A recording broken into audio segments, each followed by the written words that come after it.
Alam kong mahirap ang biglaang pagbabago. Ang init na unti-unting naging lamig, ang mga titig na dating puno ng saya. Ngayoy tila nawalan na ng sigla.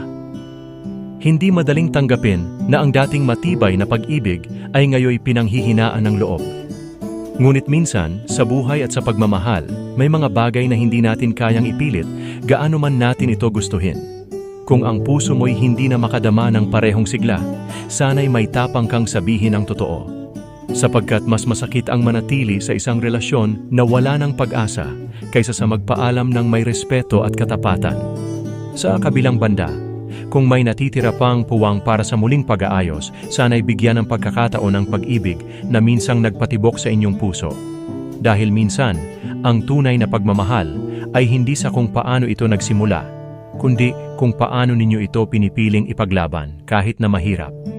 Ngunit kung talagang ito na ang huling kabanata, naway ang bawat isa sa inyo ay makahanap ng kapayapaan at panibagong simula sa sarili, sa buhay, at sa pag-ibig na maaaring dumating muli sa tamang panahon.